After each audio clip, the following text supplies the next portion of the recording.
labor unions are designed to protect specialists. My educated dad, after falling from grace with the governor, became the head of the teachers' union in Hawaii. He told me that it was the hardest job he ever held. My rich dad, on the other hand, spent his life doing his best to keep his companies from becoming unionized. He was successful. Although the unions came close, Rich Dad was always able to fight them off. Personally, I take no sides because I can see the need for and the benefits of both sides. If you do as school recommends, become highly specialized, then seek union protection. For example, had I continued with my flying career, I would have sought a company that had a strong pilots union. Why? Because my life would be dedicated to learning a skill that was valuable in only one industry. If I were pushed out of that industry, my life's skills would not be as valuable to another industry. A displaced senior pilot with 100,000 hours of heavy airline transport time, earning $150,000 a year, would have a hard time finding an equivalent high-paying job teaching in school. Skills do not necessarily transfer from industry to industry. Skills the pilots are paid for in the airline industry are not as important in, say, the school system. The same is true even for doctors today. With all the changes in medicine, many medical specialists are needing to conform to medical organizations such as HMOs. School teachers definitely need to be union members. Today in America, the teachers' union is the largest and the richest labor union of all. The NEA, the National Education Association, has tremendous political clout. Teachers need the protection of their union because their skills are also of limited value to an industry outside of education. So the rule of thumb is highly specialized, then unionize. It's the smart thing to do. When I ask the classes I teach, how many of you can cook a better hamburger than McDonald's, almost all the students raise their hands. I then ask, so if most of you can cook a better hamburger, how come McDonald's makes more money than you? The answer is obvious. McDonald's is excellent at business systems. The reason so many talented people are poor is because they focus on building a better hamburger and know little to nothing about business systems. A friend of mine in Hawaii is a great artist. He makes a sizable amount of money. One day, his mother's attorney called to tell him that she had left him $35,000. That is what was left of her estate after the attorney and the government took their shares. Immediately, he saw an opportunity to increase his business by using some of this money to advertise. 2 months later, his first 4-color full-page ad appeared in an expensive magazine that targeted the very rich. The ad ran for 3 months. He received no replies from the ad, and all of his inheritance is now gone. He now wants to sue the magazine for misrepresentation. This is a common case of someone who can build a beautiful hamburger but knows little about business. When I asked him what he learned, his only reply was, "Advertising salespeople are crooks." I then asked him if he would be willing to take a course in sales and a course in direct marketing. His reply, "I don't have the time, and I don't want to waste my money." The world is filled with talented poor people. All too often, they're poor or struggle financially or earn less than they are capable of, not because of what they know, but because of what they do not know. They focus on perfecting their skills at building a better hamburger rather than the skills of selling and delivering the hamburger.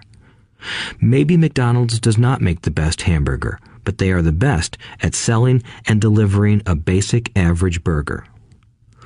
Poor Dad wanted me to specialize. That was his view on how to be paid more.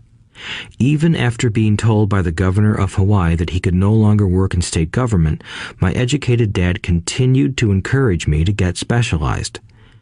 Educated Dad then took up the cause of the teachers' union, campaigning for further protection and benefits for these highly skilled and educated professionals. We argued often, but I know he never agreed that over-specialization is what caused the need for union protection. He never understood that the more specialized you become, the more you are trapped and dependent on that specialty. Rich Dad advised that Mike and I groom ourselves. Many corporations do the same thing. They find a young, bright student just out of business school and begin grooming that person to someday take over the company. So these bright young employees do not specialize in one department. They are moved from department to department to learn all the aspects of business systems. The rich often groom their children or the children of others. By doing so, their children gain an overall knowledge of the operations of the business and how the various departments interrelate. For the World War II generation, it was considered bad to skip from company to company. Today, it is considered smart. Since people will skip from company to company rather than seek greater specialization in skills, why not seek to learn more than to earn? In the short term, it may earn you less, but it will pay dividends in the long term. The main management skills needed for success are 1. Management of cash flow, 2. Management of systems, 3. Management of people. The most important specialized skills are sales and marketing. The ability to sell, to communicate to another human being, be it a customer, employee, boss, spouse, or child, is the base skill of personal success. Communication skills such as writing, speaking, and negotiating are crucial to a life of success. These are skills I work on constantly, attending courses or buying educational resources to expand my knowledge. As I have mentioned, my educated dad worked harder and harder the more competent he became. He also became more trapped the more specialized he got. Although his salary went up, his choices diminished. Soon after he was locked out of government work, he found out how vulnerable he really was professionally. It is like professional athletes who suddenly are injured or are too old to play. Their once high-paying position is gone, and they have limited skills to fall back on. I think that is why my educated dad sided so much with the unions after that. He realized how much a union would have benefited him. Rich Dad encouraged Mike and me to know a little about a lot. He encouraged us to work with people smarter than we were and to bring smart people together to work as a team. Today, it would be called a synergy of professional specialties. Today, I meet ex-school teachers earning hundreds of thousands of dollars a year. They earn that much because they have specialized skills in their field as well as other skills. They can teach as well as sell and market. I know of no other skills to be more important than selling and marketing. The skills of selling and marketing are difficult for most people, primarily due to their fear of rejection. The better you are at communicating, negotiating, and handling your fear of rejection, the easier life is. Just as I advised that newspaper writer who wanted to become a best-selling author, I advise anyone else today. Being technically specialized has its strengths as well as its weaknesses. I have friends who are geniuses, but they cannot communicate effectively with other human beings, and, as a result, their earnings are pitiful. I advise them to just spend a year learning to sell. Even if they earn nothing, their communication skills will improve, and that is priceless. In addition to being good learners, sellers, and marketers, we need to be good teachers as well as good students. To be truly rich, we need to be able to give as well as to receive. In cases of financial or professional struggle, there is often a lack of giving and receiving. I know many people who are poor because they are neither good students nor good teachers.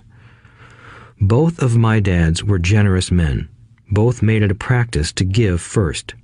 Teaching was one of their ways of giving. The more they gave, the more they received. One glaring difference was in the giving of money. My rich dad gave lots of money away. He gave to his church, to charities, and to his foundation. He knew that to receive money, you had to give money. Giving money is the secret to most great wealthy families. That is why there are organizations like the Rockefeller Foundation and the Ford Foundation. These are organizations designed to take their wealth and increase it, as well as give it away in perpetuity. My educated dad always said, "When I have some extra money, I'll give it." The problem was that there was never any extra. So he worked harder to draw more money in rather than focus on the most important law of money. Give and you shall receive. Instead, he believed in receive and then you give. In conclusion, I became both dads. One part of me is a hardcore capitalist who loves the game of money making money. The other part is a socially responsible teacher who is deeply concerned with this ever-widening gap between the haves and have-nots. I personally hold the archaic educational system primarily responsible for this growing gap. Chapter 7. Overcoming Obstacles. The primary difference between a rich person and a poor person is how they manage fear. Once people have studied and become financially literate, they may still face roadblocks to becoming financially independent. There are 5 main reasons why financially literate people may still not develop abundant asset columns that could produce a large cash flow. The 5 reasons are: 1. Fear. 2. Cynicism. 3. Laziness. 4. Bad habits. 5. Arrogance. Overcoming fear. I have never met anyone who really likes losing money. And in all my years, I have never met a rich person who has never lost money. But I have met a lot of poor people who have never lost a dime. Investing, that is. The fear of losing money is real. Everyone has it, even the rich. But it's not having fear that is the problem. It's how you handle fear. It's how you handle losing. It's how you handle failure that makes the difference in one's life. The primary difference between a rich person and a poor person is how they manage that fear. It's okay to be fearful. It's okay to be a coward when it comes to money. You can still be rich. We're all heroes at something and cowards at something else. My friend's wife is an emergency room nurse. When she sees blood, she flies into action. When I mention investing, she runs away. When I see blood, I don't run. I pass out. My rich dad understood phobias about money. Some people are terrified of snakes. Some people are terrified about losing money. Both are phobias, he would say. So his solution to the phobia of losing money was this little rhyme. If you hate risk and worry, start early.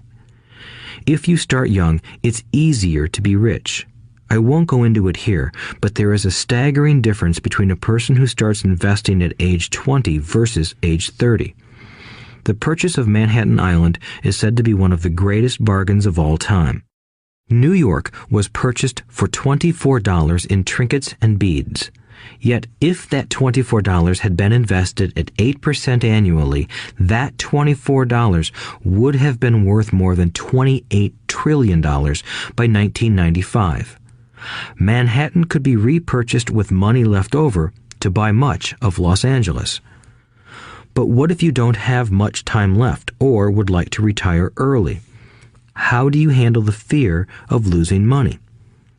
My poor dad did nothing. He simply avoided the issue, refusing to discuss the subject. My rich dad, on the other hand, recommended that I think like a Texan. I like Texas and Texans, he used to say. In Texas, everything is bigger. When Texans win, they win big. And when they lose, it's spectacular. They like losing? I asked. That's not what I'm saying. Nobody likes losing. Show me a happy loser, and I'll show you a loser, said Rich Dad. It's a Texan's attitude toward risk, reward, and failure I'm talking about. It's how they handle life. They live it big. Not like most of the people around here, living like roaches when it comes to money, terrified that someone will shine a light on them and whimpering when the grocery clerk shortchanges them a quarter. Rich Dad went on, "What I like best is the Texas attitude. They're proud when they win, and they brag when they lose.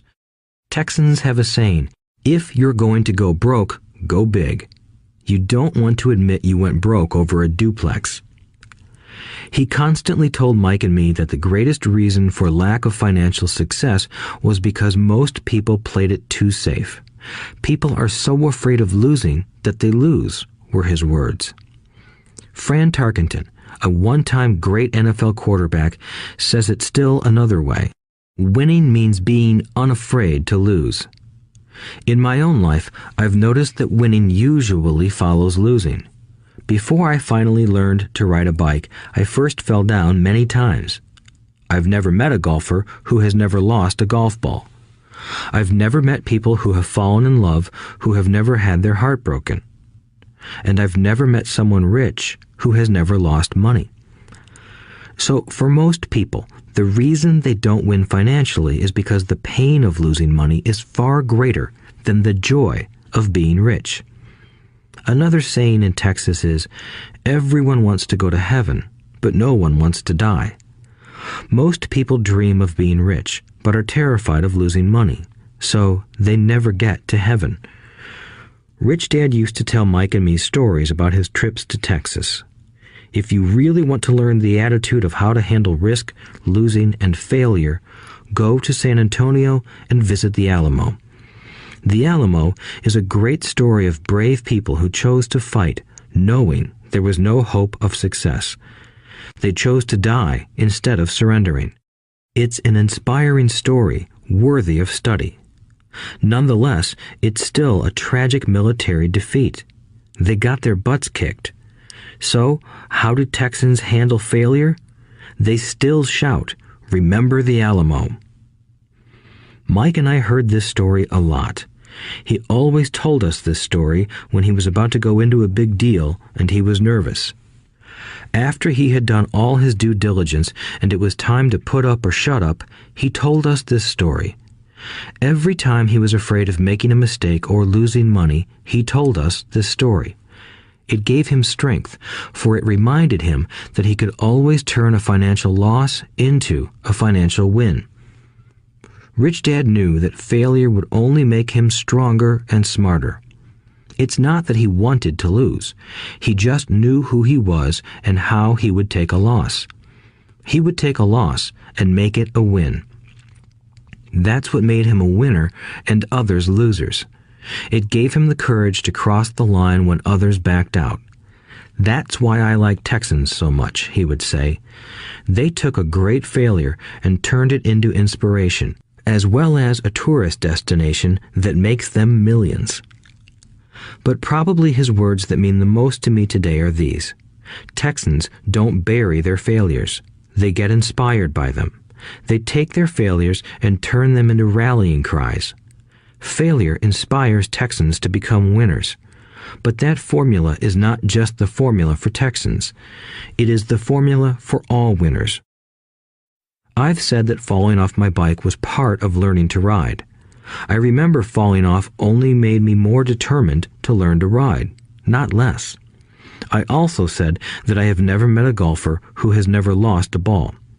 For top professional golfers, losing a ball or a tournament provides the inspiration to be better, to practice harder, to study more. That's what makes them better. For winners, losing inspires them. For losers, losing defeats them. I like to quote John D. Rockefeller, who said, "I always tried to turn every disaster into an opportunity." And being Japanese American, I can say this. Many people say that Pearl Harbor was an American mistake. I say it was a Japanese mistake. From the movie Tora, Tora, Tora, a somber Japanese admiral says to his cheering subordinates, "I am afraid we have awakened a sleeping giant."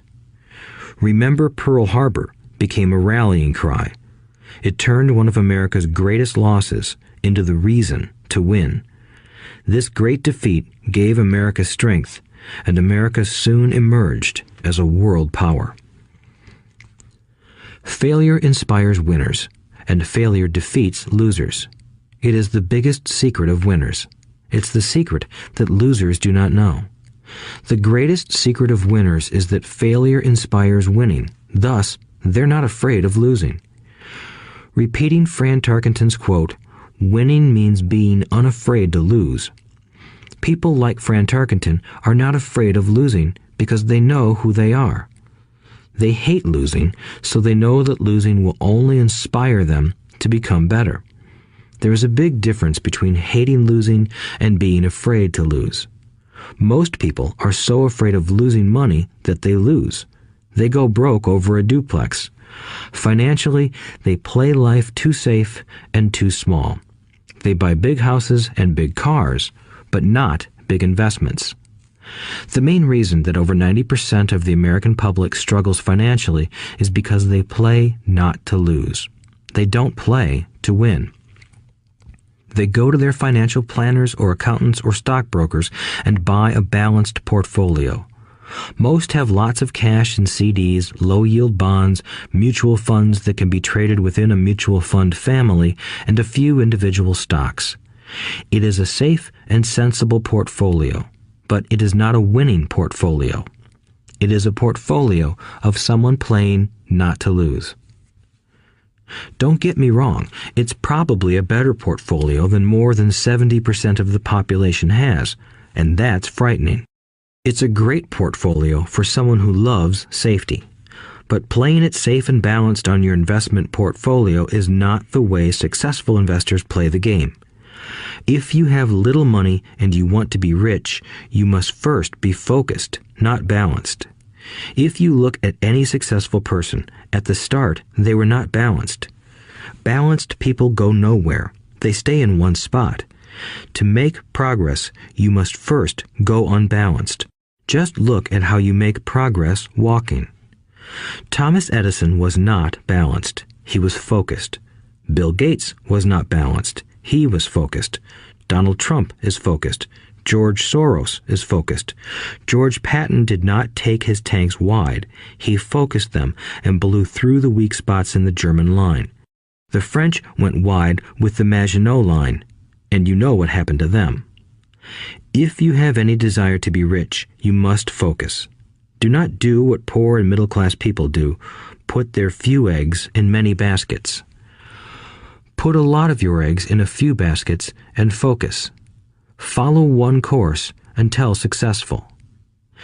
If you hate losing, play it safe. If losing makes you weak, play it safe.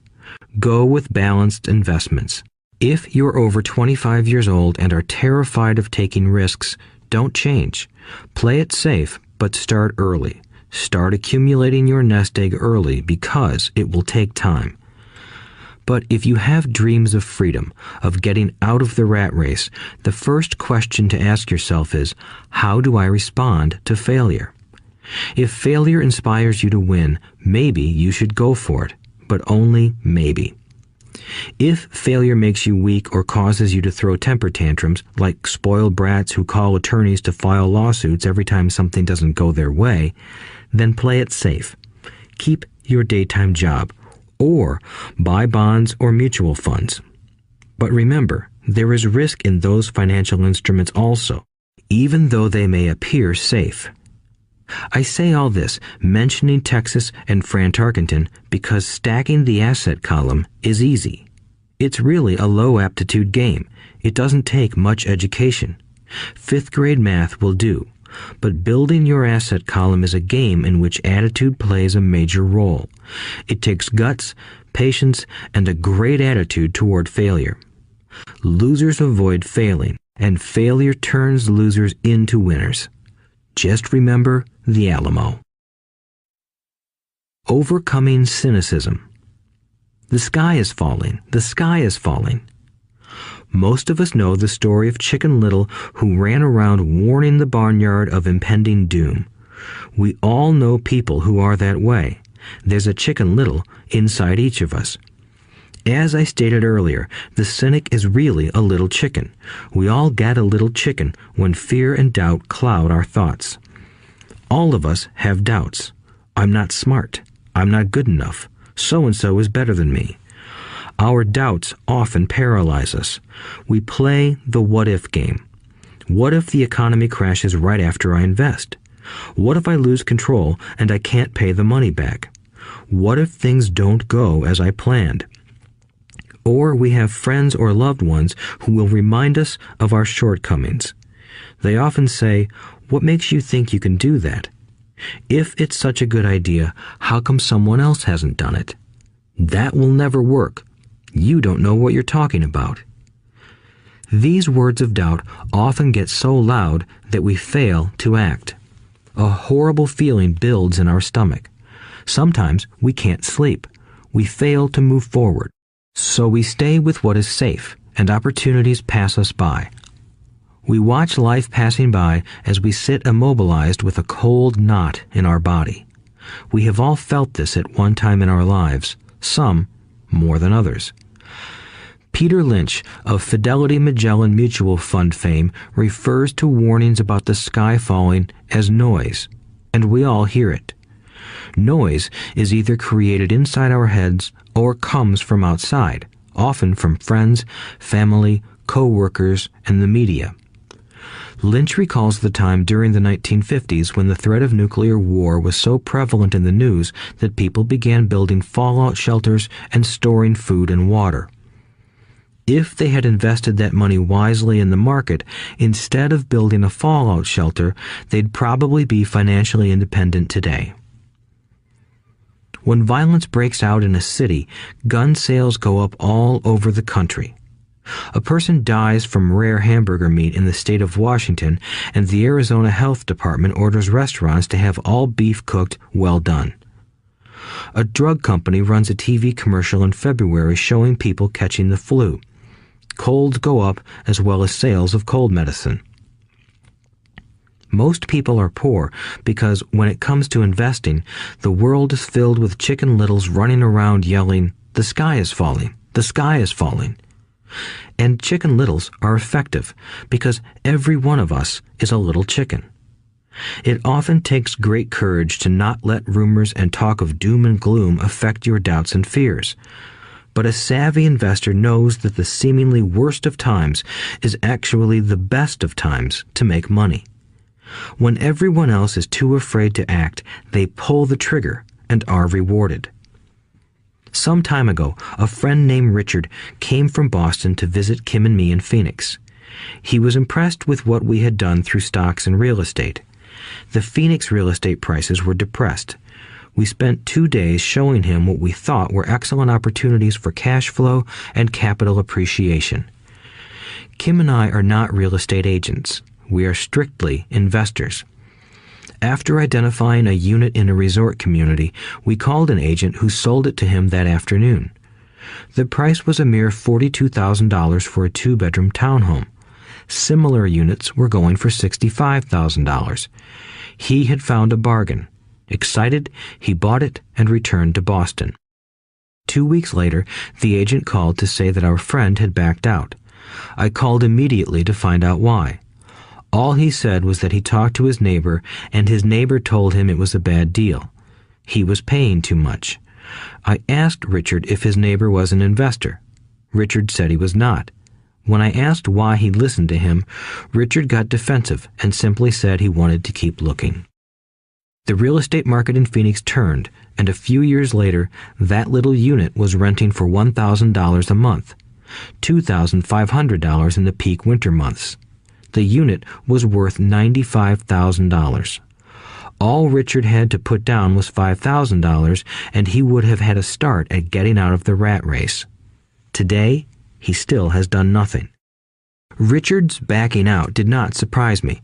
It's called buyer's remorse, and it affects all of us. The little chicken won, and a chance at freedom was lost. In another example, I hold a small portion of my assets in tax lien certificates instead of CDs. I earn 16% per year on my money, which certainly beats the interest rates banks offer on CDs. The certificates are secured by real estate and enforced by state law, which is also better than most banks. The formula they're bought on makes them safe. They just lack liquidity. So I look at them as 2 to 7 year CDs. Almost every time I tell someone that I hold my money this way, especially if they have money in CDs, they will tell me it's risky. They tell me why I should not do it. When I ask them where they get their information, they say from a friend or an investment magazine. They've never done it, and they're telling someone who's doing it why they shouldn't. The lowest yield I look for is 16%, but people who are filled with doubt are willing to accept a far lower return. Doubt is expensive. My point is that it's those doubts and cynicism that keep most people poor and playing it safe. The real world is simply waiting for you to get rich. Only a person's doubts keep them poor. As I said, getting out of the rat race is technically easy. It doesn't take much education, but those doubts are cripplers for most people. Cynics never win, said Rich Dad. Unchecked doubt and fear creates a cynic. Cynics criticize and winners analyze was another of his favorite sayings. Rich Dad explained that criticism blinded while analysis opened eyes. Analysis allowed winners to see that critics were blind and to see opportunities that everyone else missed. And finding what people miss is key to any success. Real estate is a powerful investment tool for anyone seeking financial independence or freedom. It is a unique investment tool. Yet every time I mention real estate as a vehicle, I often hear, "I don't want to fix toilets." That's what Peter Lynch calls noise. That's what my rich dad would say is the cynic talking, someone who criticizes and does not analyze, someone who lets their doubts and fears close their mind instead of open their eyes. So when someone says, "I don't want to fix toilets, I want to fire back," what makes you think I want to? They're saying a toilet is more important than what they want. I talk about freedom from the rat race, and they focus on toilets. That is the thought pattern that keeps most people poor. They criticize instead of analyze. I don't once hold the key to your success, Rich Dad would say, because I too do not want to fix toilets. I shop hard for a property manager who does fix toilets. And by finding a great property manager who runs houses or apartments, well, my cash flow goes up. But more importantly, a great property manager allows me to buy a lot more real estate since I don't have to fix toilets. A great property manager is key to success in real estate. Finding a good manager is more important to me than the real estate. A great property manager often hears of great deals before real estate agents do, which makes them even more valuable. That is what Rich Dad meant by, "I don't once hold the key to your success." Because I do not want to fix toilets either, I figured out how to buy more real estate and expedite my getting out of the rat race. The people who continue to say, "I don't want to fix toilets," often deny themselves the use of this powerful investment vehicle. Toilets are more important than their freedom. In the stock market, I often hear people say, "I don't want to lose money." Well, what makes them think I or anyone else likes losing money? They don't make money because they choose to not lose money. Instead of analyzing, they close their minds to another powerful investment vehicle, the stock market. I was riding with a friend past our neighborhood gas station. He looked up and saw that the price of gas was going up and thus the price of oil. My friend is a worrywart, or a Chicken Little. To him, the sky is always going to fall, and it usually does, on him. When we got home, he showed me all the stats as to why the price of oil was going to go up over the next few years, statistics I had never seen before, even though I already owned substantial shares of an existing oil company. With that information, I immediately began looking for and found a new undervalued oil company that was about to find some oil deposits.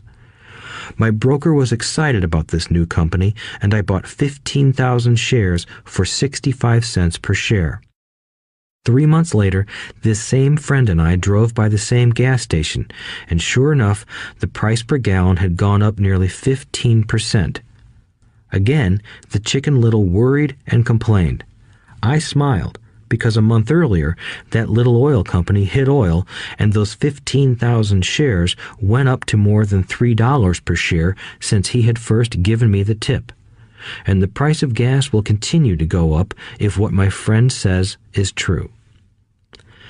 If most people understood how a stop worked in stock market investing, there would be more people investing to win instead of investing not to lose.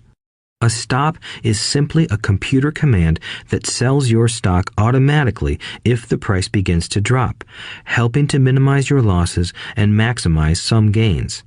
It's a great tool for those who are terrified of losing. So whenever I hear people focusing on their I don't wants rather than what they do want, I know the noise in their head must be loud. Chicken Little has taken over their brain and is yelling, "The sky is falling and toilets are breaking." So they avoid their don't wants, but they pay a huge price. They may never get what they want in life. Instead of analyzing, their inner Chicken Little closes their mind. Rich Dad gave me a way of looking at Chicken Little. Just do what Colonel Sanders did. At the age of 66, he lost his business and began to live on his Social Security check. It wasn't enough. He went around the country selling his recipe for fried chicken. He was turned down 1,009 times before someone said yes, and he went on to become a multimillionaire at an age when most people are quitting. He was a brave and tenacious man, Rich Dad said of Harlan Sanders. So when you're in doubt and feeling a little afraid, just do what Colonel Sanders did to his little chicken.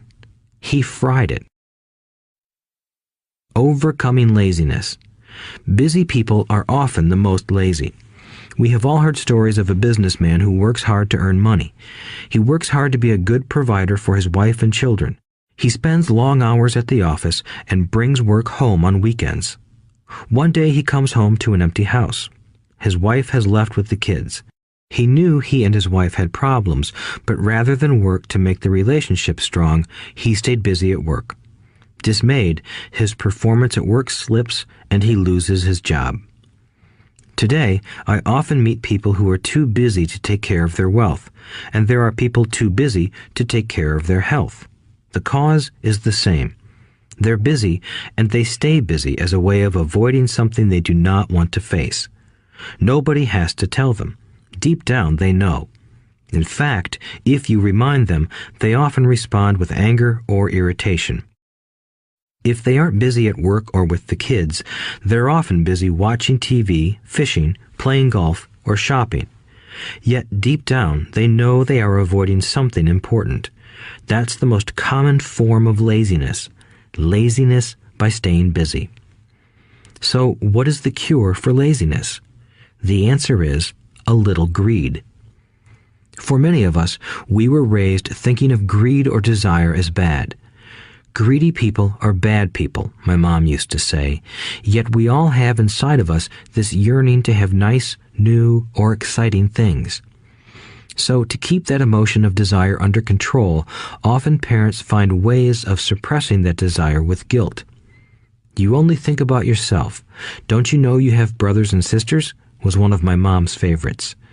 You want me to buy you what? Was a favorite of my dad. Do you think we're made of money? Do you think money grows on trees? We're not rich people, you know. It wasn't so much the words, but the angry guilt trip that went with the words that got to me. Or the reverse guilt trip was the I'm sacrificing my life to buy this for you. I'm buying this for you because I never had this advantage when I was a kid. I have a neighbor who is stone broke but can't park his car in his garage. The garage is filled with toys for his kids. Those spoiled brats get everything they ask for. I don't want them to know the feeling of want are his everyday words. He has nothing set aside for their college or his retirement, but his kids have every toy ever made. He recently got a new credit card in the mail and took his kids to visit Las Vegas. I'm doing it for the kids, he said with great sacrifice. Rich Dad forbade the words, I can't afford it. In my real home, that's all I heard. Instead, Rich Dad required his children to say, how can I afford it? He believed that the words, I can't afford it, shut down your brain. It didn't have to think anymore. How can I afford it opened up the brain and forced it to think and search for answers. But most importantly, he felt the words, I can't afford it, were a lie, and the human spirit knows it. The human spirit is very, very powerful, he would say. It knows it can do anything. By having a lazy mind that says, I can't afford it, a war breaks out inside you. Your spirit is angry, and your lazy mind must defend its lie. The spirit is screaming, come on, let's go to the gym and work out. And the lazy mind says, but I'm tired. I worked really hard today. Or the human spirit says, I'm sick and tired of being poor. Let's get out there and get rich. To which the lazy mind says, rich people are greedy. Besides, it's too much bother. It's not safe. I might lose money. I'm working hard enough as it is. I've got too much to do at work anyway. Look at what I have to do tonight. My boss wants it finished by morning. I can't afford it also causes sadness, a helplessness that leads to despondency and often depression. How can I afford it opens up possibilities, excitement, and dreams. So Rich Dad was not so concerned about what we wanted to buy as long as we understood that how can I afford it creates a stronger mind and a dynamic spirit. Thus, he rarely gave Mike or me anything. He would instead ask, how can you afford it? And that included college, which we paid for ourselves. It was not the goal, but the process of attaining the goal that he wanted us to learn. The problem I see today is that there are millions of people who feel guilty about their desire or their greed. It's old conditioning from their childhood. While they desire to have the finer things that life offers, most have been conditioned subconsciously to say, I can't have that, or I'll never be able to afford that. When I decided to exit the rat race, it was simply a question of how can I afford to never work again? And my mind began to kick out answers and solutions. The hardest part was fighting my real parents' dogma. We can't afford that. Stop thinking only about yourself. Why don't you think about others? And other similar sentiments designed to instill guilt to suppress my greed. So, how do you beat laziness? Once again, the answer is a little greed. It's that radio station WIIFM, which stands for What's in it for me? A person needs to sit down and ask, what would my life be like if I never had to work again? What would I do if I had all the money I needed? Without that little greed, the desire to have something better, progress is not made. Our world progresses because we all desire a better life. New inventions are made because we desire something better. We go to school and study hard because we want something better. So whenever you find yourself avoiding something you know you should be doing, then the only thing to ask yourself is, what's in it for me? Be a little greedy. It's the best cure for laziness. Too much greed, however, as anything in excess can be, is not good. But just remember what Michael Douglas said in the movie Wall Street. Greed is good. Rich Dad said it differently. Guilt is worse than greed, for guilt robs the body of its soul. I think Eleanor Roosevelt said it best. Do what you feel in your heart to be right, for you'll be criticized anyway. You'll be damned if you do, and damned if you don't. Overcoming bad habits. Our lives are a reflection of our habits more than our education. After seeing the movie Conan the Barbarian, starring Arnold Schwarzenegger, a friend said, I'd love to have a body like Schwarzenegger. Most of the guys nodded in agreement. I even heard he was really puny and skinny at one time, another friend added. Yeah, I heard that too, another one said. I heard he has a habit of working out almost every day in the gym. Yeah, I'll bet he has to. Nah, said the group's cynic. I'll bet he was born that way. Besides, let's stop talking about Arnold and get some beers. This is an example of habits controlling behavior. I remember asking my rich dad about the habits of the rich. Instead of answering me outright, he wanted me to learn through example, as usual. When does your dad pay his bills? Rich Dad asked. The first of the month, I said. Does he have anything left over? He asked. Very little, I said. That's the main reason he struggles, said Rich Dad. He has bad habits. Your dad pays everyone else first. He pays himself last, but only if he has anything left over. Which he usually doesn't, I said. But he has to pay his bills, doesn't he? You're saying he shouldn't pay his bills? Of course not, said Rich Dad. I firmly believe in paying my bills on time. I just pay myself first, before I pay even the government. But what happens if you don't have enough money? I asked. What do you do then? The same, said Rich Dad. I still pay myself first, even if I'm short of money. My asset column is far more important to me than the government. But, I said, don't they come after you? Yes, if you don't pay, said Rich Dad. Look, I did not say not to pay. I just said I pay myself first, even if I'm short of money. But, I replied, how do you do that? It's not how. The question is why, Rich Dad said. Okay, why? Motivation, said Rich Dad. Who do you think will complain louder if I don't pay them? Me or my creditors? Your creditors will definitely scream louder than you, I said, responding to the obvious. You wouldn't say anything if you didn't pay yourself. So you see, after paying myself, the pressure to pay my taxes and the other creditors is so great that it forces me to seek other forms of income. The pressure to pay becomes my motivation. I've worked extra jobs, started other companies, traded in the stock market, anything, just to make sure those guys don't start yelling at me. That pressure made me work harder, forced me to think, and all in all, made me smarter and more active when it comes to money.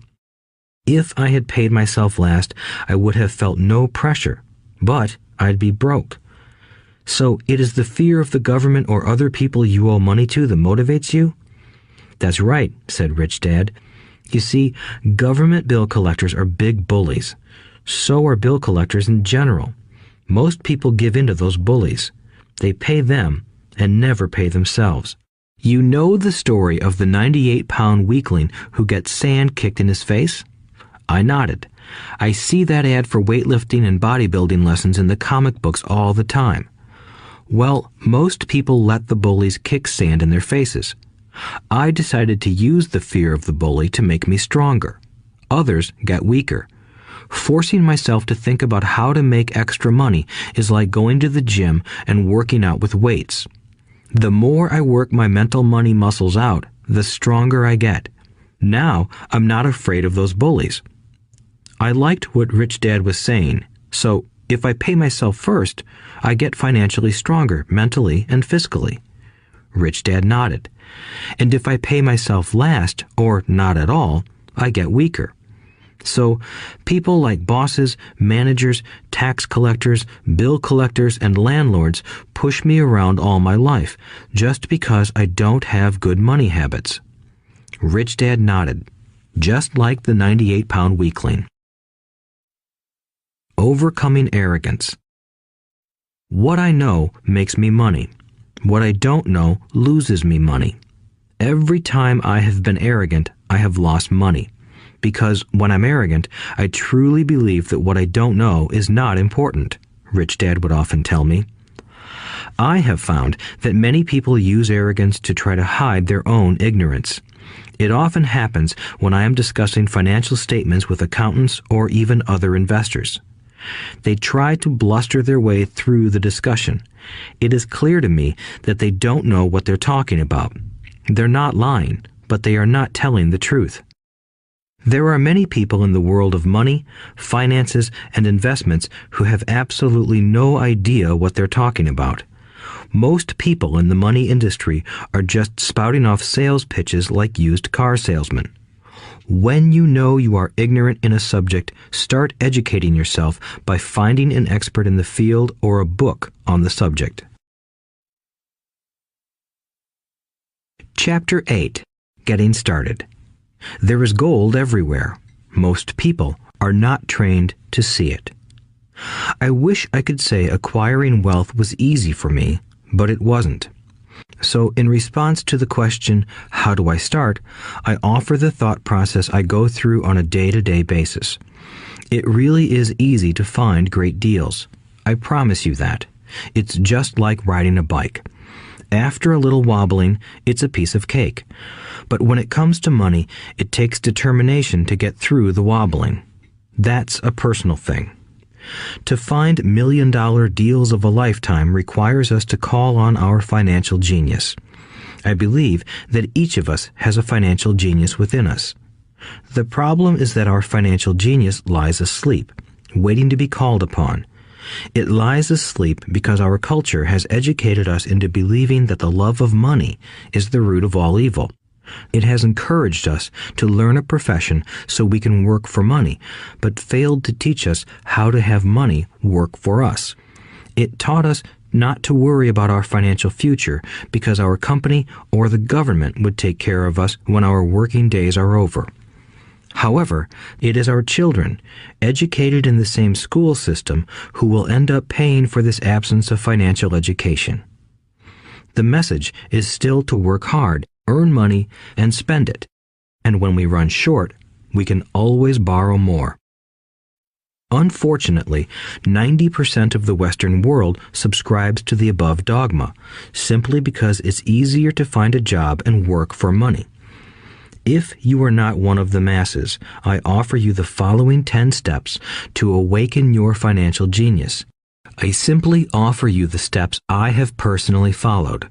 If you want to follow some of them, great. If you don't, make up your own. Your financial genius is smart enough to develop its own list.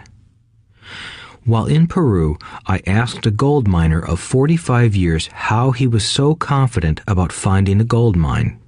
He replied, "There is gold everywhere. Most people are not trained to see it." And I would say that is true. In real estate, I can go out and in a day come up with 4 or 5 great potential deals, while the average person will go out and find nothing, even looking in the same neighborhood. The reason is that they have not taken the time to develop their financial genius. I offer you the following 10 steps as a process to develop your God-given powers, powers over which only you have control. 1. Find a reason greater than reality, the power of spirit. If you ask most people if they would like to be rich or financially free, they would say yes. But then reality sets in. The road seems too long with too many hills to climb. It's easier to just work for money and hand the excess over to your broker. I once met a young woman who had dreams of swimming for the U.S. Olympic team. The reality was that she had to get up every morning at 4 o'clock to swim for 3 hours before going to school. She did not party with her friends on Saturday night. She had to study and keep her grades up, just like everyone else. When I asked her what fueled her superhuman ambition and sacrifice, she simply said, "I do it for myself and the people I love. It's love that gets me over the hurdles and sacrifices." A reason or a purpose is a combination of wants and don't wants. When people ask me what my reason for wanting to be rich is, I tell them that it is a combination of deep emotional wants and don't wants. I will list a few. First, the don't wants, for they create the wants. I don't want to work all my life. I don't want what my parents aspired for, which was job security and a house in the suburbs.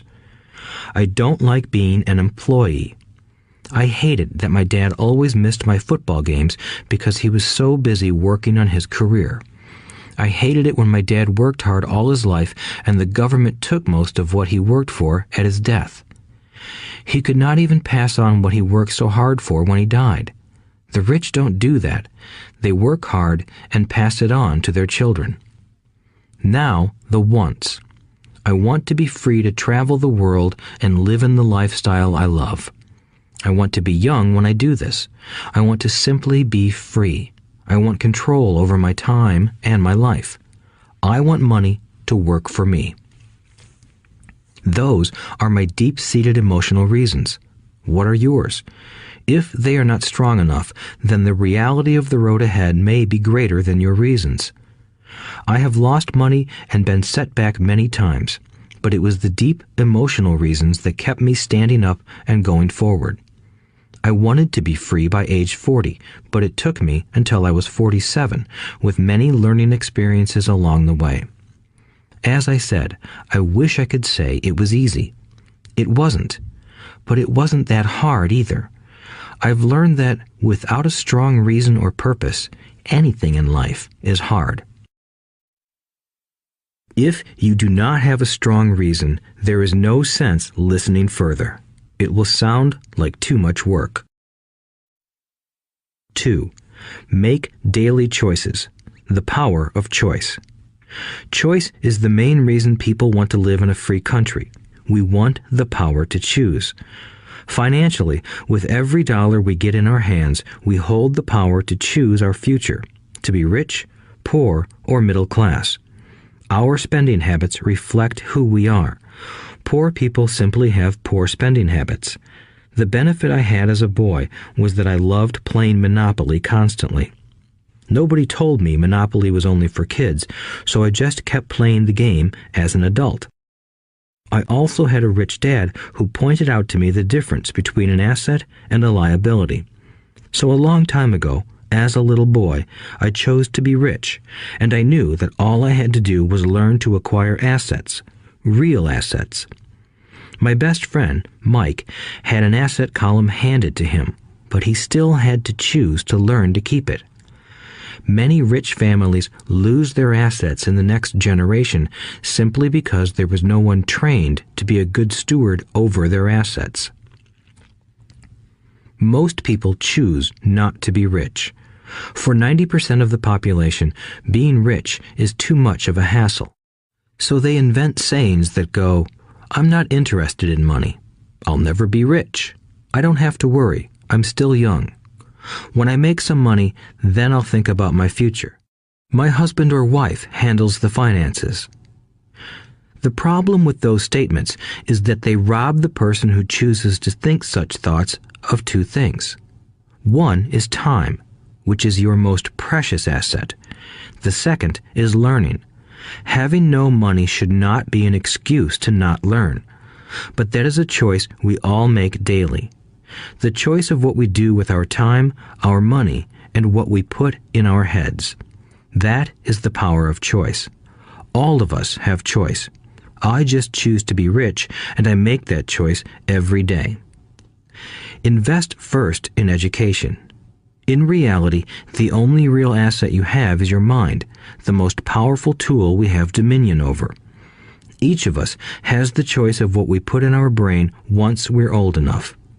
You can watch TV, read golf magazines, or go to ceramics class or a class on financial planning. You choose.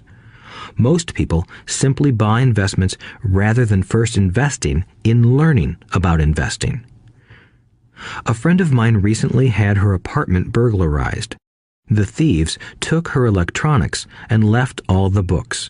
And we all have that same choice. 90% of the population buys TV sets, and only about 10% buy business books. So what do? I go to seminars. I like it when they are at least 2 days long because I like to immerse myself in a subject. In 1973, I was watching this guy on TV who was advertising a 3-day seminar on how to buy real estate for nothing down. I spent $385, and that course has made me at least $2 million, if not more. But more importantly, it bought me life. I don't have to work for the rest of my life because of that one course. I go to at least 2 such courses every year. I love CDs and audiobooks. The reason? I can easily review what I just heard. I was listening to an investor say something I completely disagreed with. Instead of becoming arrogant and critical, I simply listened to that 5-minute stretch at least 20 times, maybe more. But suddenly, by keeping my mind open, I understood why he said what he said. It was like magic. I felt like I had a window into the mind of one of the greatest investors of our time. I gained tremendous insight into the vast resources of his education and experience.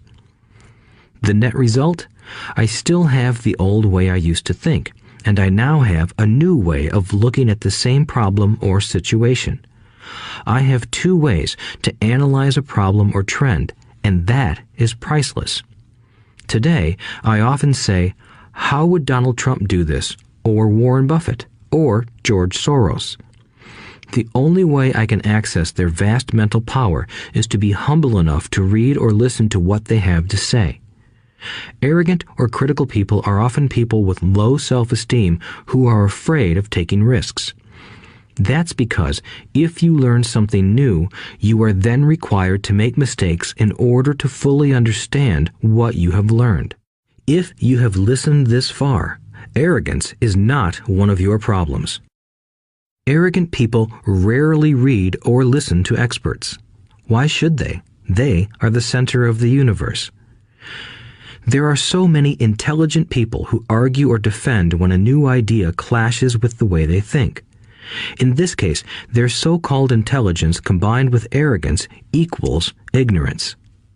Each of us knows people who are highly educated or believe they are smart, but their balance sheet paints a different picture. A truly intelligent person welcomes new ideas, for new ideas can add to the synergy of other accumulated ideas. Listening is more important than talking. If that were not true, God would not have given us 2 ears and only 1 mouth. Too many people think with their mouth instead of listening in order to absorb new ideas and possibilities. They argue instead of asking questions. I take a long view on my wealth. I do not subscribe to the get-rich-quick mentality most lottery players or casino gamblers have. I may go in and out of stocks, but I am long on education. If you want to fly an airplane, I advise taking lessons first. I am always shocked at people who buy stocks or real estate but never invest in their greatest asset, their mind. Just because you bought a house or 2 does not make you an expert at real estate. 3. Choose friends carefully. The power of association. First of all, I do not choose my friends by their financial statements. I have friends who have actually taken a vow of poverty, as well as friends who earn millions every year. The point is that I learn from all of them. Now, I will admit that there are people I have actually sought out because they had money. But I was not after their money. I was seeking their knowledge. In some cases, these people who had money have become dear friends. I've noticed that my friends with money talk about money.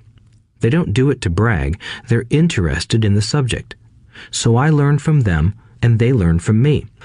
My friends who are in dire financial straits do not like talking about money, business, or investing. They often think it rude or unintellectual.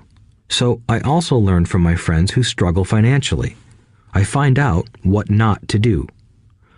I have several friends who have generated over $1 billion in their short lifetimes. The 3 of them report the same phenomenon. Their friends who have no money have never come to them to ask them how they did it, but they do come asking for one of 2 things, or both, a loan or a job. Warning: don't listen to poor or frightened people. I have such friends, and while I love them dearly, they are the Chicken Littles of life. To them, when it comes to money, especially investments, it's always, the sky is falling, the sky is falling. They can always tell you why something won't work. The problem is that people listen to them. But people who blindly accept doom and gloom information are also Chicken Littles. As that old saying goes, birds of a feather flock together. If you watch business channels on TV, they often have a panel of so-called experts. One expert will say the market is going to crash, and the other will say it's going to boom. If you're smart, you listen to both. Keep your mind open because both have valid points. Unfortunately, most poor people listen to Chicken Little. I have had many close friends try to talk me out of a deal or an investment. Not long ago, a friend told me he was excited because he found a 6% certificate of deposit. I told him I earned 16% from the state government. The next day, he sent me an article about why my investment was dangerous. I have received 16% for years now, and he still receives 6%. I would say that one of the hardest things about wealth building is to be true to yourself and to be willing to not go along with the crowd. This is because, in the market, it is usually the crowd that shows up late that is slaughtered. If a great deal is on the front page, it's too late in most instances. Look for a new deal. As we used to say as surfers, there is always another wave. People who hurry and catch a wave late usually are the ones who wipe out. Smart investors don't time the markets. If they miss a wave, they search for the next one and get themselves in position. This is hard for most investors because buying what is not popular is frightening. Timid investors are like sheep going along with the crowd.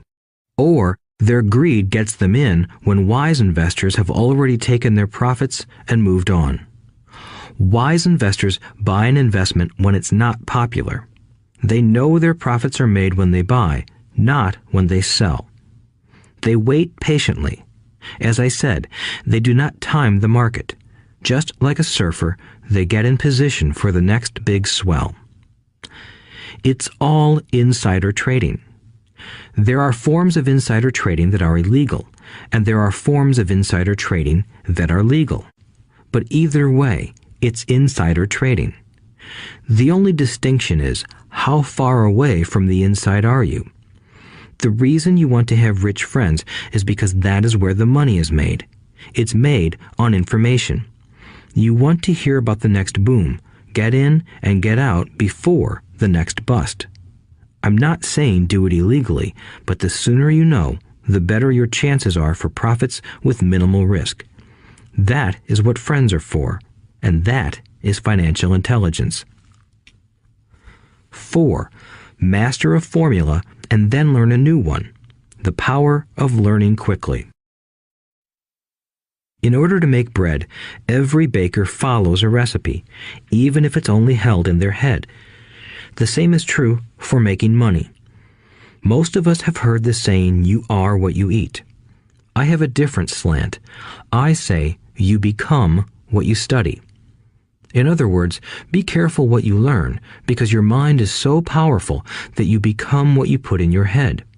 For example, if you study cooking, you then tend to cook.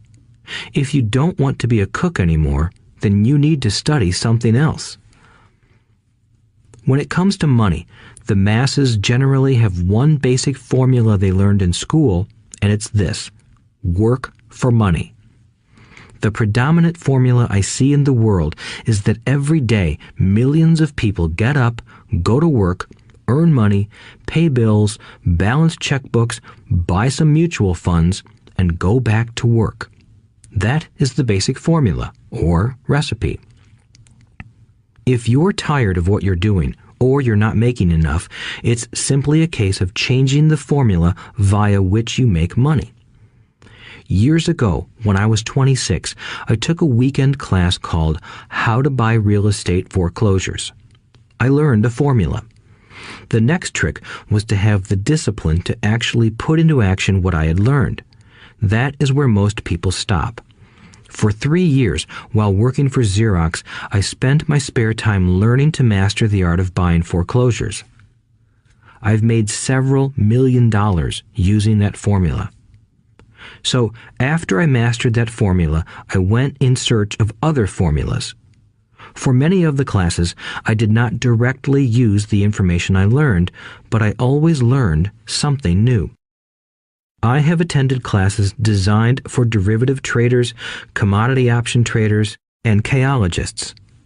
I was way out of my league, being in a room full of people with doctorates in nuclear physics and space science.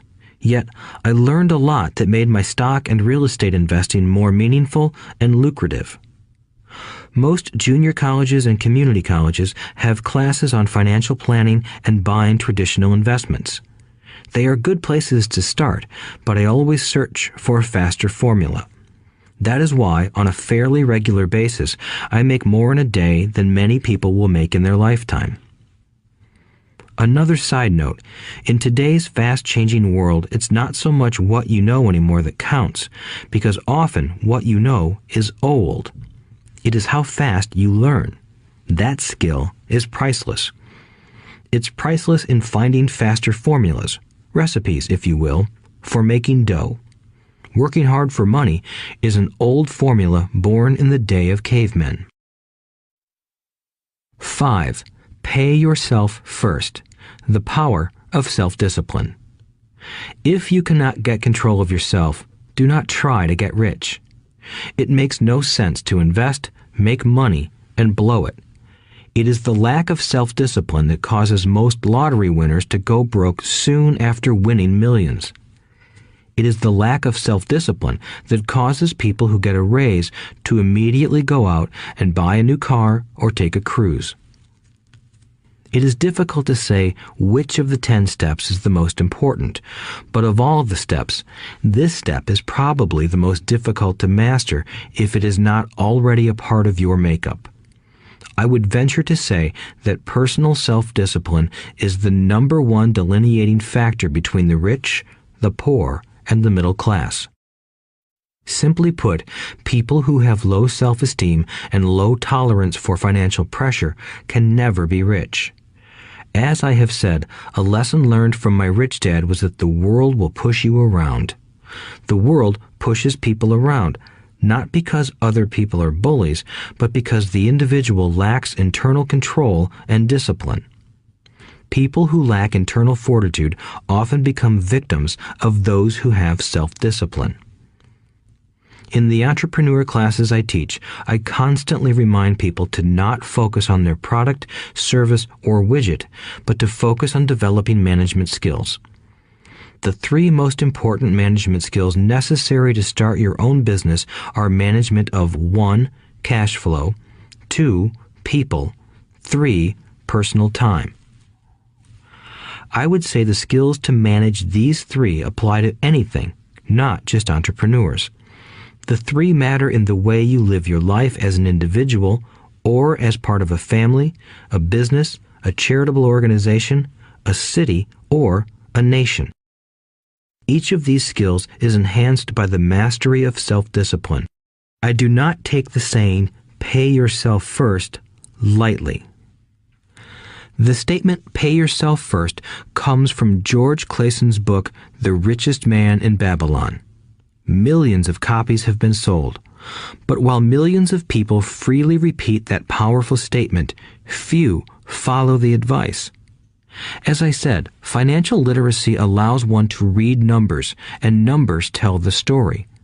By looking at a person's income statement and balance sheet, I can readily see if people who spout the words, "pay yourself first," actually practice what they preach. In reality, each month, many allocate money to their asset column before they pay their monthly expenses.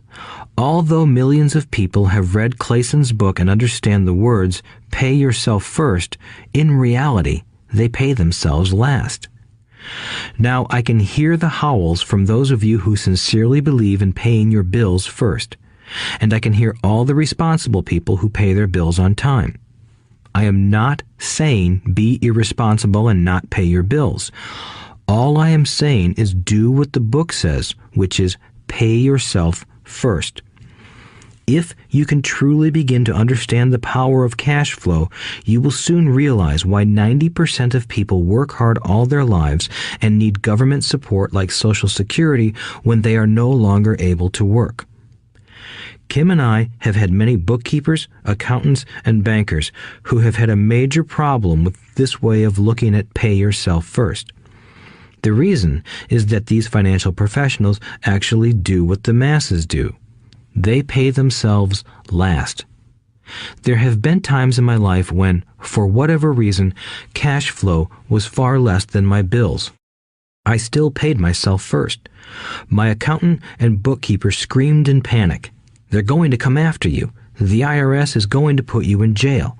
You're going to ruin your credit rating. They'll cut off the electricity. I still paid myself first. Why, you ask? Because that's what the story, The Richest Man in Babylon, was all about. The power of self-discipline and the power of internal fortitude. As my rich dad taught me the first month I worked for him, most people allow the world to push them around. A bill collector calls and you pay or else. A sales clerk says, "Oh, just put it on your charge card." Your real estate agent tells you, "Go ahead. The government allows you a tax deduction on your home." That is what the book is really about. Having the guts to go against the tide and get rich. You may not be weak, but when it comes to money, many people get wimpy. I am not saying be irresponsible. The reason I don't have high credit card debt and doodad debt is because I pay myself first. The reason I minimize my income is because I don't want to pay it to the government. That is why my income comes from my asset column through a Nevada corporation. If I work for money, the government takes it. Although I pay my bills last, I am financially astute enough to not get into a tough financial situation. I don't like consumer debt. I actually have liabilities that are higher than 99% of the population, but I don't pay for them. Other people pay for my liabilities. They're called tenants. So rule number 1 in paying yourself first is don't get into debt in the first place. Although I pay my bills last, I set it up to have only small, unimportant bills that are due. When I occasionally come up short, I still pay myself first. I let the creditors and even the government scream. I like it when they get tough. Why? Because those guys do me a favor. They inspire me to go out and create more money. So I pay myself first, invest the money, and let the creditors yell. I generally pay them right away anyway. Kim and I have excellent credit. We just don't cave into pressure and spend our savings or liquidate stocks to pay for consumer debt. That is not too financially intelligent. To successfully pay yourself first, keep the following in mind. 1. Don't get into large debt positions that you have to pay for. Keep your expenses low. Build up assets first. Then buy the big house or nice car. Being stuck in the rat race is not intelligent. 2. When you come up short, let the pressure build and don't dip into your savings or investments. Use the pressure to inspire your financial genius to come up with new ways of making more money and then pay your bills. You will have increased your ability to make more money as well as your financial intelligence. So many times I have gotten into financial hot water and used my brain to create more income while staunchly defending the assets in my asset column. My bookkeeper has screamed and dived for cover, but I was like a good soldier defending the fort. Fort assets. Poor people have poor habits. A common bad habit is innocently called dipping into savings.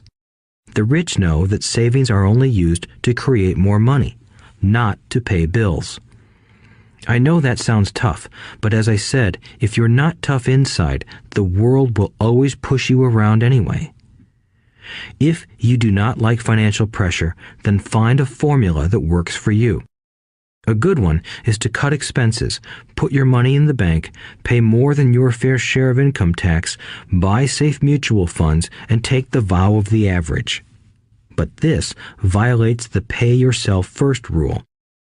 This rule does not encourage self-sacrifice or financial abstinence.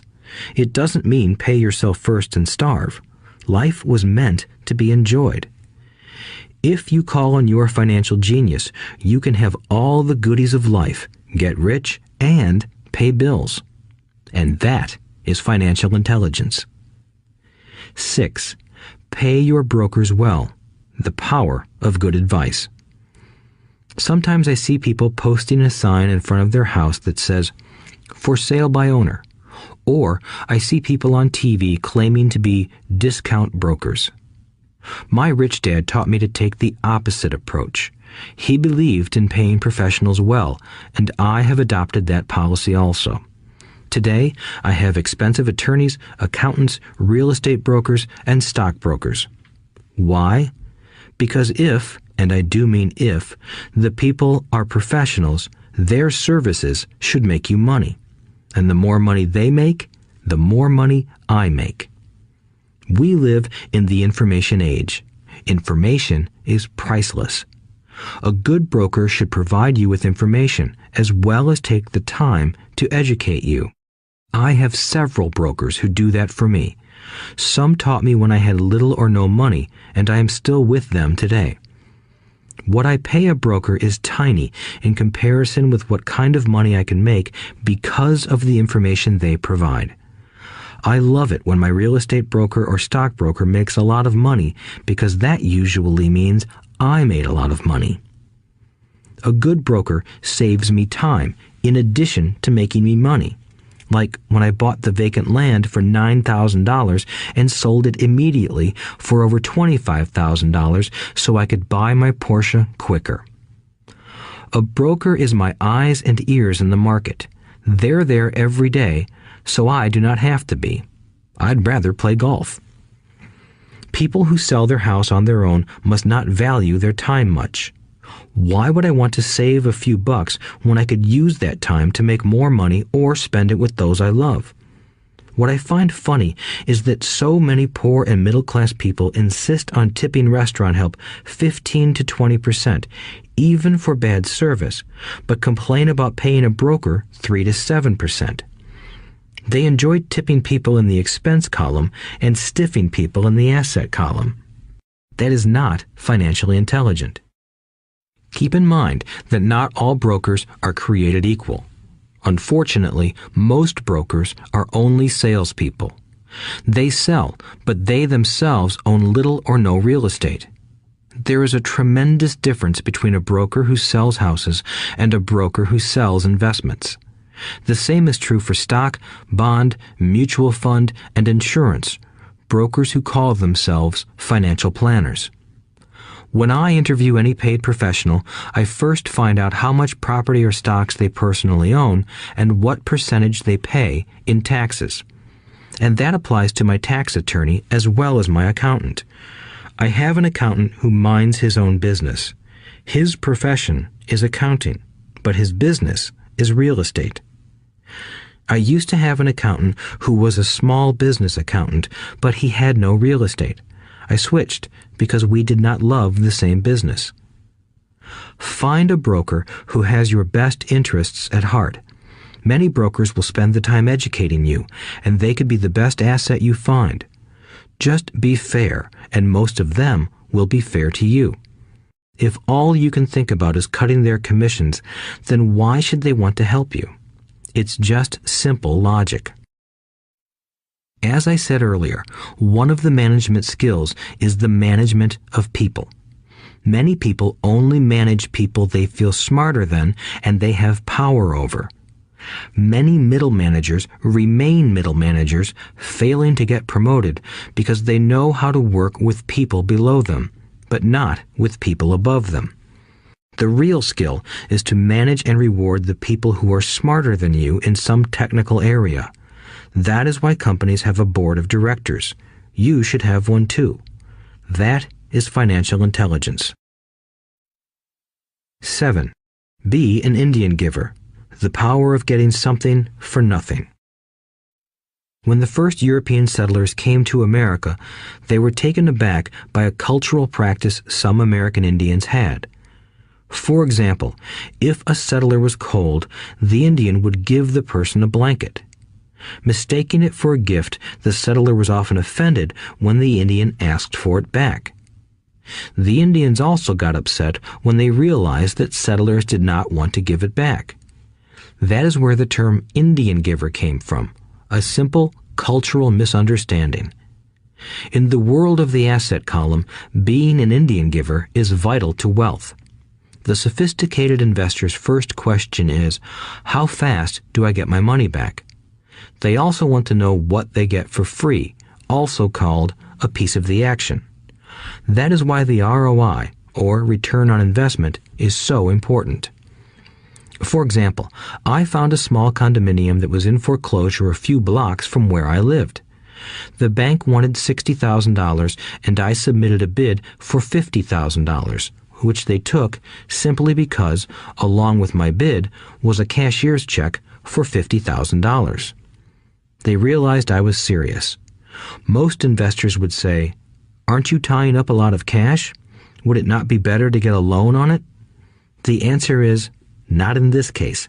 My investment company uses this condominium as a vacation rental in the winter months when the snowbirds come to Arizona.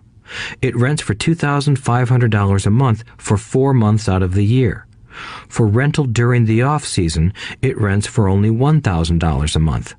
I had my money back in about 3 years. Now I own this asset, which pumps money out for me, month in and month out. The same is done with stocks.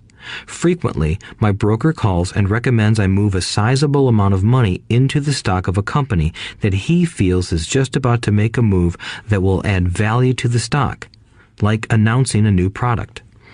I will move my money in for a week to a month while the stock moves up. Then I pull my initial dollar amount out and stop worrying about the fluctuations of the market because my initial money is back and ready to work on another asset. So my money goes in, and then it comes out, and I own an asset that was technically free. True, I have lost money on many occasions, but I only play with money I can afford to lose. I would say, on an average 10 investments, I hit home runs on 2 or 3, while 5 or 6 do nothing, and I lose on 2 or 3. But I limit my losses to only the money I have in at that time. People who hate risk put their money in the bank. In the long run, safe savings are better than no savings. But it takes a long time to get your money back, and, in most instances, you don't get anything for free with it. On every one of my investments, there must be an upside, something for free, like a condominium, a mini storage, a piece of free land, a house, stock shares, or an office building. And there must be limited risk, or a low-risk idea. There are books devoted entirely to this subject, so I will not talk about it here. Ray Kroc, of McDonald's fame, sold hamburger franchises, not because he loved hamburgers, but because he wanted the real estate under the franchise for free. So wise investors must look at more than ROI. They look at the assets they get for free once they get their money back. That is financial intelligence. 8. Use assets to buy luxuries. The power of focus. A friend's child has been developing a nasty habit of burning a hole in his pocket. Just 16, he wanted his own car. The excuse? All his friends' parents gave their kids cars. The child wanted to go into his savings and use it for a down payment. That was when his father called me and then came to see me. "Do you think I should let him do it, or should I just buy him a car?" I answered, "It might relieve the pressure in the short term, but what have you taught him in the long term? Can you use this desire to own a car and inspire your son to learn something?" Suddenly, the lights went on and he hurried home. 2 months later, I ran into my friend again. "Does your son have his new car?" I asked. "No, he doesn't, but I gave him $3,000 for the car. I told him to use my money instead of his college money." "Well, that's generous of you," I said. "Not really. The money came with a hitch." "So what was the hitch?" I asked. "Well, first we played your cash flow game. We then had a long discussion about the wise use of money. After that, I gave him a subscription to the Wall Street Journal and a few books on the stock market." "Then what?" I asked. "What was the catch?" I told him the $3,000 was his, but he could not directly buy a car with it. he could use it to find a stockbroker and buy and sell stocks. Once he had made $6,000 with the $3,000, the money would be his for the car, and the $3,000 would go into his college fund. And what are the results? I asked. Well, he got lucky early in his trading, but lost everything a few days later. Then he really got interested. Today, I would say he is down $2,000, but his interest is up. He has read all the books I bought him, and he's gone to the library to get more. He reads the Wall Street Journal voraciously, watching for indicators. He's only got $1,000 left, but his interest and learning are sky high. He knows that if he loses that money, he walks for 2 more years. But he does not seem to care. He even seems uninterested in getting a car because he's found a game that is more fun. What happens if he loses all the money? I asked. We'll cross that bridge when we get to it. I'd rather have him lose everything now than wait till he's our age to risk losing everything. And besides, that is the best $3,000 I've ever spent on his education. What he is learning will serve him for life, and he seems to have gained a new respect for the power of money. As I said earlier, if a person cannot master the power of self-discipline, it is best not to try to get rich. I say this because although the process of developing cash flow from an asset column is easy in theory, what's hard is the mental fortitude to direct money to the correct use. Due to external temptations, it is much easier in today's consumer world to simply blow money out the expense column. With weak mental fortitude, that money flows into the paths of least resistance. That is the cause of poverty and financial struggle.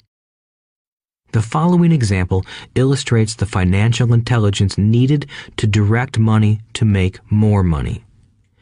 If we give 100 people $10,000 at the start of the year, I believe that at the end of the year, 80 would have nothing left. In fact, many would have created greater debt by making a down payment on a new car, refrigerator, electronics, or a holiday. 16 would have increased that $10,000 by 5 to 10%. 4 would have increased it to $20,000 or into the millions. We go to school to learn a profession so we can work for money. It is my opinion that it's just as important to learn how to have money work for you. I love my luxuries as much as anyone else. The difference is I don't buy them on credit. It's the keep up with the Joneses trap. When I wanted to buy a Porsche, the easy road would have been to call my banker and get a loan. Instead of choosing to focus in the liability column, I chose to focus in the asset column. As a habit, I use my desire to consume to inspire and motivate my financial genius to invest. Too often today, we focus on borrowing money to get the things we want instead of focusing on creating money. One is easier in the short term, but harder in the long term. It's a bad habit that we as individuals and as a nation have gotten into. Remember, the easy road often becomes hard, and the hard road often becomes easy. The earlier you can train yourself and those you love to be masters of money, the better. Money is a powerful force. Unfortunately, people use the power of money against themselves. If your financial intelligence is low, money will run all over you. It will be smarter than you. If money is smarter than you, you will work for it all your life. To be the master of money, you need to be smarter than it. Then money will do as it is told. It will obey you. Instead of being a slave to it, you will be the master of it. That is financial intelligence. 9. Choose heroes. The power of myth. When I was a kid, I greatly admired Willie Mays, Hank Aaron, and Yogi Berra. They were my heroes, and I wanted to be just like them. I treasured their baseball cards. I knew their stats, the RBIs, the ERAs, their batting averages, how much they got paid, and how they came up from the minor leagues. As a 9-year-old kid, when I stepped up to bat or played first base or catcher, I wasn't me. I pretended I was a famous baseball player. It's one of the most powerful ways we learn, and we often lose that as adults. We lose our heroes. Today, I watch young kids playing basketball near my home. On the court, they're not little Johnny. They're pretending to be their favorite basketball hero. Copying or emulating heroes is true power learning. I have new heroes as I grow older. I have golf heroes, and I copy their swings and do my best to read everything I can about them. I also have heroes such as Donald Trump, Warren Buffett, Peter Lynch, George Soros, and Jim Rogers. I know their stats just like I knew the ERAs and RBIs of my childhood baseball heroes. I follow what Warren Buffett invests in, and I read anything I can about his point of view on the market and how he chooses stocks. And I read about Donald Trump, trying to find out how he negotiates and puts deals together. Just as I was not me when I was up to bat, when I'm in the market or I'm negotiating a deal, I am subconsciously acting with the bravado of Trump. Or, when analyzing a trend, I look at it as though Warren Buffett were doing it. By having heroes, we tap into a tremendous source of raw genius. But heroes do more than simply inspire us. Heroes make things look easy. Making it look easy convinces us to want to be just like them. If they can do it, so can I. When it comes to investing, too many people make it sound hard. Instead, find heroes who make it look easy. 10. Teach and you shall receive. The power of giving. Both of my dads were teachers. My rich dad taught me a lesson I have carried all my life, the necessity of being charitable or giving. My educated dad gave a lot of his time and knowledge, but almost never gave away money. He usually said that he would give when he had some extra money, but of course, there was rarely any extra. My rich dad gave money as well as education. He believed firmly in tithing. If you want something, you first need to give, he would always say. When he was short of money, he gave money to his church or to his favorite charity. If I could leave one single idea with you, it is that idea. Whenever you feel short or in need of something, give what you want first, and it will come back in buckets. That is true for money, a smile, love, or friendship. I know it is often the last thing a person may want to do, but it has always worked for me. I trust that the principle of reciprocity is true, and I give what I want. I want money, so I give money, and it comes back in multiples. I want sales, so I help someone else sell something, and sales come to me. I want contacts, and I help someone else get contacts. Like magic, contacts come to me. I heard a saying years ago that went, God does not need to receive, but humans need to give. My rich dad would often say, poor people are more greedy than rich people. He would explain that if a person was rich, that person was providing something that other people wanted. In my life, whenever I have felt needy or short of money or short of help, I simply went out or found in my heart what I wanted and decided to give it first. And when I gave, it always came back. It reminds me of the story of the guy sitting with firewood in his arms on a cold, freezing night. He is yelling at the pot-bellied stove, "When you give me some heat, then I'll put some wood in you." And when it comes to money, love, happiness, sales, and contacts, all one needs to remember is to give first. Often, just the process of thinking of what I want and how I could give that to someone else breaks free a torrent of bounty. Whenever I feel that people aren't smiling at me, I simply begin smiling and saying hello. Like magic, the next thing I know, I'm surrounded by smiling people. It is true that your world is only a mirror of you. So that's why I say, teach and you shall receive. I have found that the more I teach those who want to learn, the more I learn. If you want to learn about money, teach it to someone else. A torrent of new ideas and finer distinctions will come in. There are times when I have given and nothing has come back, or what I have received is not what I wanted. But upon closer inspection and soul-searching, I was often giving to receive in those instances, instead of giving for the joy that giving itself brings. My dad taught teachers, and he became a master teacher. My rich dad always taught young people his way of doing business. In retrospect, it was their generosity with what they knew that made them smarter. There are powers in this world that are much smarter than we are. You can get there on your own, but it's easier with the help of the powers that be. You only need to be generous with what you have. Chapter 9. Still want more? Here are some to-dos. Many people may not be satisfied with my 10 steps. They see them more as philosophies than actions. I think understanding the philosophy is just as important as the action. There are many people who want to do instead of think, and then there are people who think but do not do. I would say that I am both. I love new ideas, and I love action. So for those who want a to-do list on how to get started, I will share with you some of the things I do in abbreviated form. Stop doing what you're doing. In other words, take a break and assess what is working and what is not working. The definition of insanity is doing the same thing over and over and expecting a different result.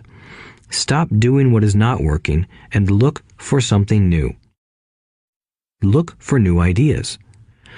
For new investing ideas, I go to bookstores and search for books on different and unique subjects. I call them formulas. I buy how-to books on formulas I know nothing about. For example, in the bookstore I found the book The 16% Solution by Joel Moskowitz. I bought the book and read it, and the next Thursday I did exactly as the book said. Most people do not take action, or they let someone talk them out of whatever new formula they are studying. My neighbor told me why 16% would not work. I did not listen to him because he's never done it. Find someone who has done what you want to do. Take them to lunch and ask them for tips and tricks of the trade. As for 16% tax lien certificates, I went to the county tax office and found the government employee who worked in that office. I found out that she, too, invested in the tax liens. Immediately, I invited her to lunch. She was thrilled to tell me everything she knew and how to do it. After lunch, she spent all afternoon showing me everything. By the next day, I found 2 great properties with her help that have been accruing interest at 16% ever since. It took a day to read the book, a day to take action, an hour for lunch, and a day to acquire 2 great deals. Take classes, read, and attend seminars. I search newspapers and the internet for new and interesting classes, many of which are free or inexpensive. I also attend and pay for expensive seminars on what I want to learn. I am wealthy and free from needing a job simply because of the courses I took. I have friends who did not take those classes who told me I was wasting my money, and yet they're still at the same job. Make lots of offers. When I want a piece of real estate, I look at many properties and generally write an offer. If you don't know what the right offer is, neither do I. That is the job of the real estate agent. They make the offers. I do as little work as possible. A friend wanted me to show her how to buy apartment houses. So one Saturday, she, her agent, and I went and looked at 6 apartment houses. 4 were dogs, but 2 were good. I said to write offers on all 6, offering half of what the owners asked for. She and the agent nearly had heart attacks.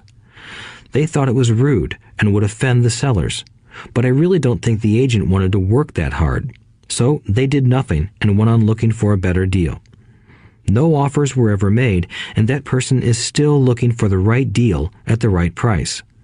Well, You don't know what the right price is until you have a second party who wants to deal. Most sellers ask too much. It is rare that a seller asks a price that is less than something is worth. Moral of the story: make offers. People who are not investors have no idea what it feels like to try to sell something. I have had a piece of real estate that I wanted to sell for months. I would have welcomed any offer. They could have offered me 10 pigs and I would have been happy. Not at the offer, but just because someone was interested. I would have countered, maybe for a pig farm in exchange. But that's how the game works. The game of buying and selling is fun. Keep that in mind. It's fun and only a game. Make offers. Someone might say yes. I always make offers with escape clauses. In real estate, I make an offer with language that details subject to contingencies, such as the approval of a business partner. Never specify who the business partner is. Most people don't know that my partner is my cat. If they accept the offer and I don't want the deal, I call home and speak to my cat. I make this ridiculous statement to illustrate how absurdly easy and simple the game is. So many people make things too difficult and take it too seriously. Finding a good deal, the right business, the right people, the right investors, or whatever is just like dating. You must go to the market and talk to a lot of people, make a lot of offers, counter-offers, negotiate, reject, and accept. I know single people who sit at home and wait for the phone to ring, but it's better to go to the market, even if it's only the supermarket. Search, offer, reject, negotiate, and accept are all parts of the process of almost everything in life. Jog, walk, or drive a certain area once a month for 10 minutes. I have found some of my best real estate investments doing this. I will jog a certain neighborhood for a year and look for change. For there to be profit in a deal, there must be two elements: a bargain and change. There are lots of bargains, but it's change that turns a bargain into a profitable opportunity. So when I jog a neighborhood I might like to invest in. It is the repetition that causes me to notice slight differences. I notice real estate signs that are up for a long time. That means the seller might be more agreeable to deal. I watch for moving trucks going in or out. I stop and talk to the drivers. I talk to the postal carriers. It's amazing how much information they acquire about an area. I find a bad area, especially an area that the news has scared everyone away from. I drive it for sometimes a year, waiting for signs of something changing for the better. I talk to retailers, especially new ones, and find out why they're moving in. It takes only a few minutes a month, and I do it while doing something else, like exercising or going to and from the store. Shop for bargains in all markets. Consumers will always be poor. When the supermarket has a sale, say on toilet paper, the consumer runs in and stocks up. But when the housing or stock market has a sale, most often called a crash or correction, the same consumer often runs away from it. When the supermarket raises its prices, the consumer shops somewhere else. But when housing or the stock market raises their prices, the same consumer often rushes in and starts buying. Always remember, profits are made in the buying, not in the selling. Look in the right places. A neighbor bought a condominium for $100,000. I bought the identical condo next door for $50,000. He told me he's waiting for the price to go up. I told him that profit is made when you buy, not when you sell. He shopped with a real estate broker who owns no property of her own. I shopped at the foreclosure auction. I paid $500 for a class on how to do this. My neighbor thought that the $500 for a real estate investment class was too expensive. He said he could not afford the money or the time. So he waits for the prices to go up. Look for people who want to buy first, then look for someone who wants to sell. A friend was looking for a certain piece of land. He had the money, but did not have the time. I found a large piece of land, larger than what my friend wanted to buy, tied it up with an option, called my friend, and he said he wanted a piece of it. So I sold the piece to him and then bought the land. I kept the remaining land as mine for free. Moral of the story: buy the pie and cut it in pieces. Most people look for what they can afford, so they look too small. They buy only a piece of the pie, so they end up paying more for less. Small thinkers don't get the big breaks. If you want to get richer, think big. Think big. Retailers love giving volume discounts simply because most business people love big spenders. So even if you're small, you can always think big. When my company was in the market for computers, I called several friends and asked them if they were ready to buy also. We then went to different dealers and negotiated a great deal because we wanted to buy so many. I have done the same with stocks. Small people remain small because they think small, act alone, or don't act at all. Learn from history. All the big companies on the stock exchange started out as small companies. Colonel Sanders did not get rich until after he lost everything in his 60s.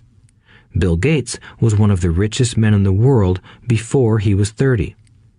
Action always beats inaction.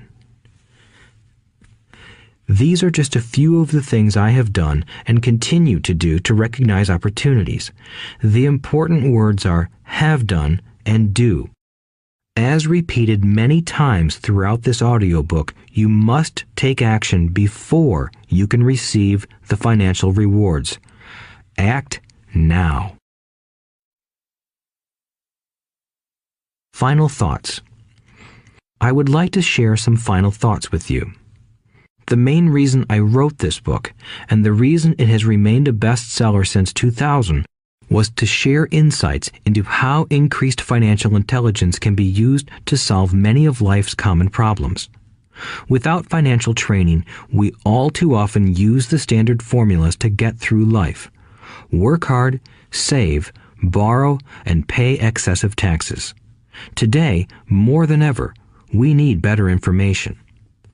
I use the following story as an example of a financial problem that confronts many young families today. How do you afford a good education for your children and provide for your own retirement? It requires using financial intelligence instead of hard work. A friend of mine was griping one day about how hard it was to save money for his 4 children's college educations. He was putting $300 away in a college fund each month and had so far accumulated only about $12,000. He had about 12 more years to save for college since his oldest child was then 6 years old. At the time, the real estate market in Phoenix was terrible. People were giving houses away. I suggested to my friend that he buy a house with some of the money in his college fund. The idea intrigued him, and we began to discuss the possibility. His primary concern was that he did not have credit with the bank to buy another house since he was so overextended. I assured him that there were other ways to finance a property rather than through the bank. We looked for a house for 2 weeks, a house that would fit all our criteria. There were plenty to choose from, so shopping was fun. Finally, we found a 3-bedroom, 2-bath home in a prime neighborhood. The owner had been downsized and needed to sell that day because he and his family were moving to California where another job waited. The owner wanted $102,000, but we offered only $79,000. He took it immediately and agreed to carry back the loan with a 10% down payment. All my friend had to come up with was $7,900. As soon as the owner moved, my friend put the house up for rent. After all expenses were paid, including the mortgage, he put $125 in his pocket each month. His plan was to keep the house for 12 years and let the mortgage get paid down faster by applying the extra $125 to the principal each month. We figured that in 12 years, a large portion of the mortgage would be paid off and he could possibly be clearing $800 a month by the time his first child went to college. He could also sell the house if it had appreciated in value. 3 years later, the real estate market greatly improved in Phoenix, and he was offered $156,000 for the same house by the tenant who lived in it. Again, he asked me what I thought. I advised that he sell it, using a 1031 tax-deferred exchange. Suddenly, he had nearly $80,000 to operate with. I called another friend in Austin, Texas, who then moved this tax-deferred capital gain into a mini storage facility.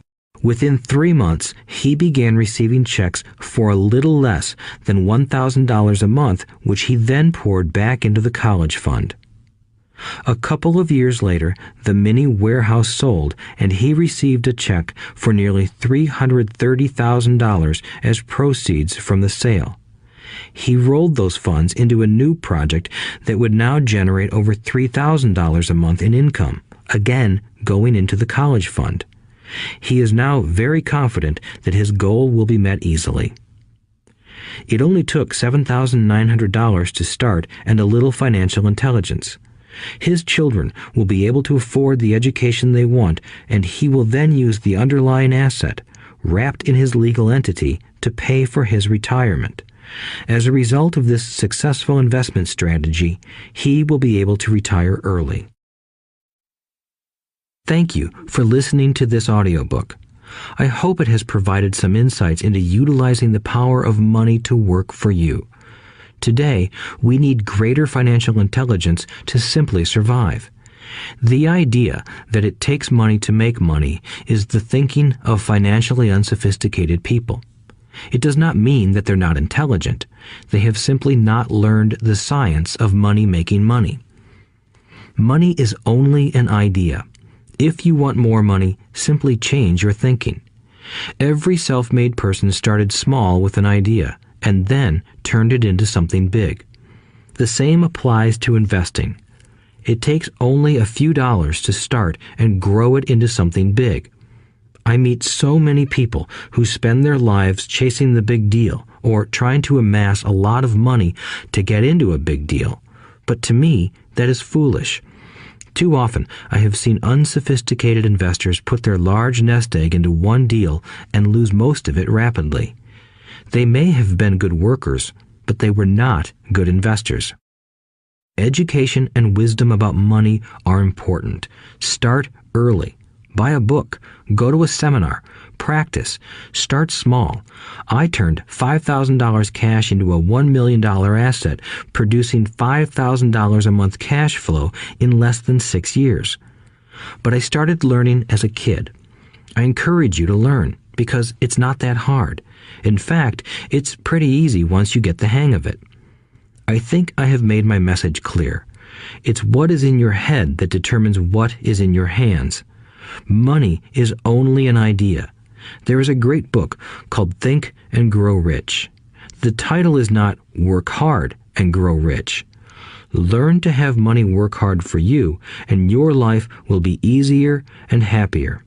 Today, don't play it safe. Play it smart. The 3 incomes. In the world of accounting, there are 3 different types of income. 1, ordinary earned. 2, portfolio. 3, passive. When my poor dad said to me, "Go to school, get good grades, and find a safe, secure job," he was recommending I work for earned income. When my rich dad said,